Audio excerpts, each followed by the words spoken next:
It's January 25, 2022, mga kababayan at kaibigan. Alamin po natin sa video ito ang highlights sa araw na ito sa ating bansang Pilipinas. Watch this video and find out.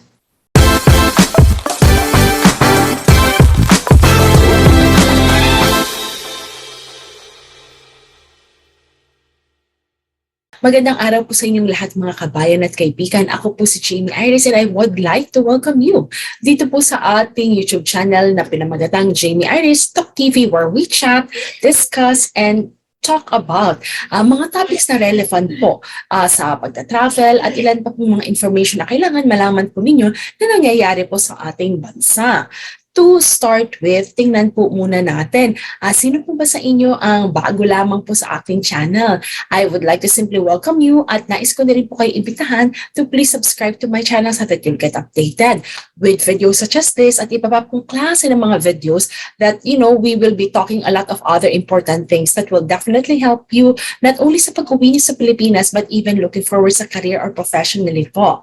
At yan po yung mga upcoming videos natin this 2022. But for the meantime, for this episode po, this is all about the highlights ng mga balita po, mga updates na I believe makakatulong po sa inyo. At syempre, as we start, nais ko pong magpasalamat sa lahat ng mga viewers natin na everyday po na nanonood po ng ating video vlog. So with that mga kabayan, tingnan po natin ano-ano po ba mga balita na meron tayo sa araw na to at ang ating i-discuss. Unang-una po syempre, alamin natin ano na po ba ang rate ng Covid-19 dito sa Pilipinas. At simula ba na nagsimula tong weekend tong week na to, after the weekend, tumaas ba o bumaba? Alamin din po natin yung latest news about the vaccination of kids that will start on February 4 for kids from 5 to 11 years old. So balitang ito din po ating aalamin. FDA approves 2 brands of home antigen test kits. Ano kaya mga test kits na ito? At pangatlo po, alamin po natin ano ang nangyayari, ano na po ba naging update kay Poblacion Girl at dun sa isa pa po na balikbayan po natin na hindi sumunod sa protocol. May charges na ba na final? And then of course, last but not the least po, alamin po natin, may isang cruise ship daw po na nag-change ng kanilang course kasi ang isang US judge ay inorderan po or they were ordered seizure of the vessel. So alamin po natin ang detalyeng ito in a little while. So simulan po natin, ilan na po ba ang COVID-19 cases dito sa Pilipinas as of kahapon, January 24, 2022. Mga kababayan at kaibigan, I am just simply so happy to let you know na bumaba na po ito. Nasa 24,938 na lang po. 24,938 cases na lang po tayo ng COVID na meron as of yesterday. So malaking binaba niya kasi po 'di ba bumaba from 30, bumaba ng around 28 and then umakyat po ulit ng 30 plus. So ngayon po nasa 24,938. So looking forward po, sama-sama tayo, of course, we're praying talagang bumaba na po ito dire-diretso. This data was gathered from the Department of Health. Now, alamin naman po natin sa February 4, ang vaccination of kids from 5 to 11 years old, ito daw po ay mangyayari, sabi ng CNN Philippines. Inanunsyo ni National Task Force Against COVID-19 Chief Implementer Secretary Carlito Galvez Jr. sa Talk to the People na ang bakuna para sa mga batang may edad 5 hanggang 11 ay magsisimula na po ngayong February 4, 2022. The vaccination for the said bracket will pilot run in 1 hospital-based and 1 LGU-based vaccination site per city in NCR and will be expanded to the rest of the NCR vaccination sites in other region of after a week. Now, sinabi din ni Galvez na sa presidente na makakasigurado ang mga magulang na very safe ang gagamitin na bakuna dahil ito ay mas mababa ang formulation na angkop para sa mga bata. Sa ngayon ay Pfizer vaccine na ang mayroong 2 dose pa lamang na pinahihintulutan ng Food and Drug Administration na gamitin para sa mga bata dahil ito ay mas robust antibody response in the age group. At ang bakunang ito ay inaasahan na darating sa susunod na linggo, February 2. Now, pakay ng mga opisyal na magpapabakuna ng 4.7 million na mga bata. Ang guidelines ay pinaghahandaan na ng Immunization Task Group at ng National Vaccination Operations Center.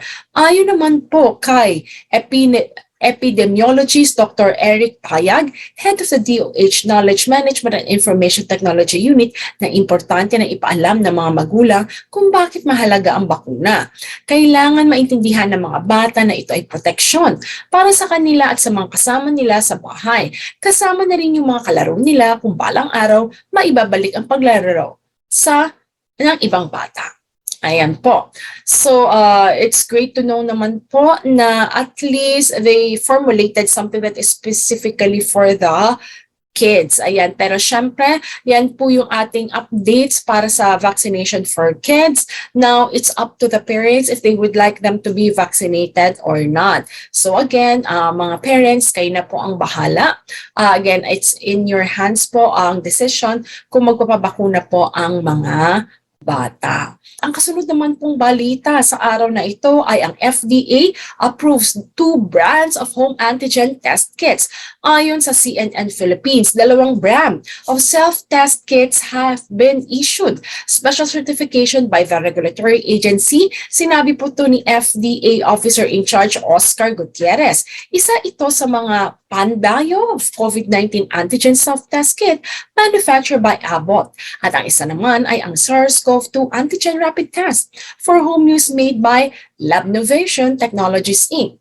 Paalala ni Gutierrez sa publiko na bumili lamang sa mga licensed drug outlets at FDA-certified test kits upang masigurado na tama ang magiging resulta.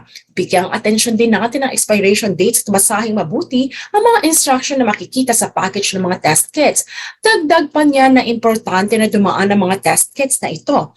Performance validation ng RITM dahil kung mababang sensitivity ay maraming false negative na maaring mangyari.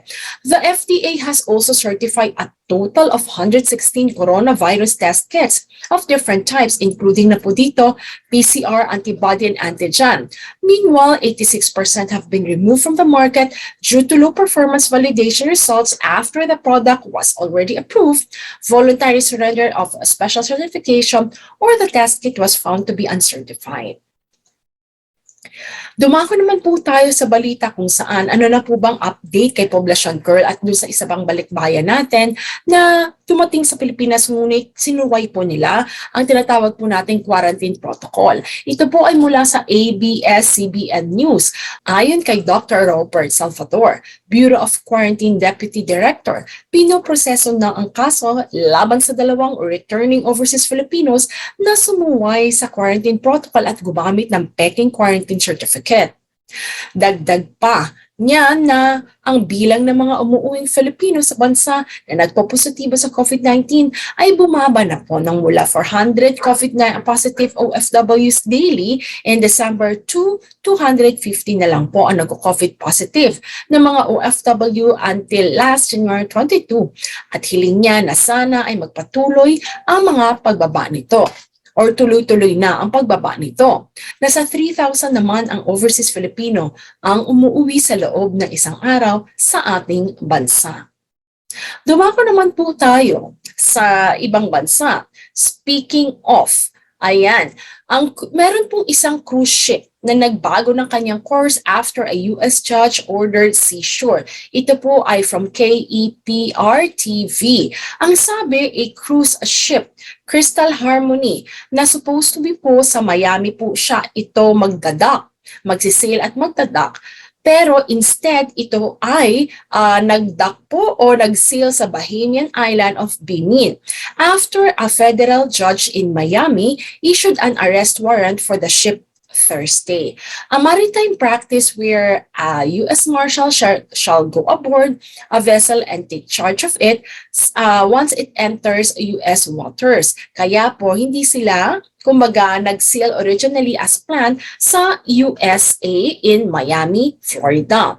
Now, the lawsuit was filed in a Miami federal court by the Peninsula Petroleum Far East against the ship under a maritime procedure that allows actions against vessels for unpaid debts. The complaint says Crystal Symphony was chartered or managed by the Crystal Cruises and Star Cruises, which are both sued for breach of contract for allegedly owning 4.6 million in fuel. It was unclear how many passengers were aboard, with one new outlet reporting 300 and another one 700.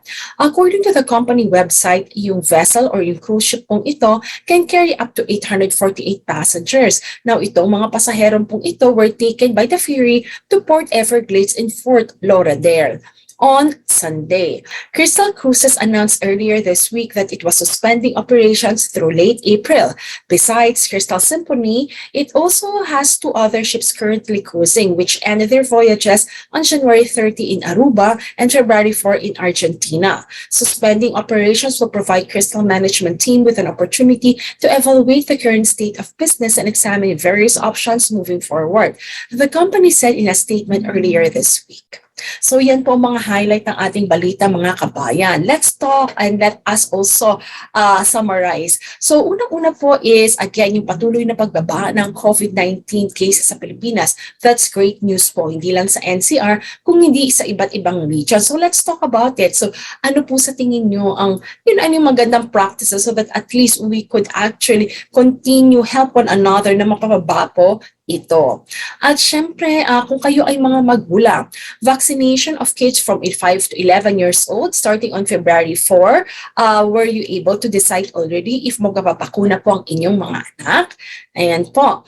And then, at the same time po, eto mga kabayan, sinabi nila nagkaroon po tayo ng FDA-approved 2 brands of home antigen test kits. So, looking forward po, ano po ba itong mga, kumbaga, test kits po ito? Speaking of test kits, mga kabayan at kaibigan, so ano po, nakapag-try na po ba kayo ng mga test kits? Again, although it's not as accurate as the RT-PCR test, in a way, it can still show you, magkakaroon ka ng idea ng result. Yan po. At syempre, what's your thought about these 2 OFWs who will be charged when it comes to not following the quarantine facility protocols po natin? So, ano po ang pananaw niyo po dito?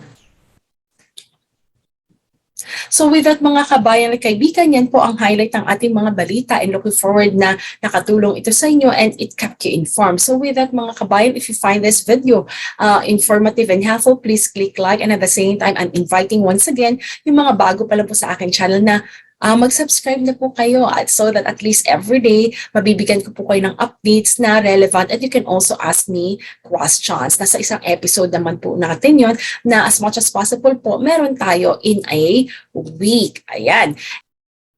So once again, everyone, this is Jamey Iris simply saying, taas noo, kahit saan man dako ng mundo, tayong lahat ay mga Filipino. With that, mga kabayan, God bless you and see you next video.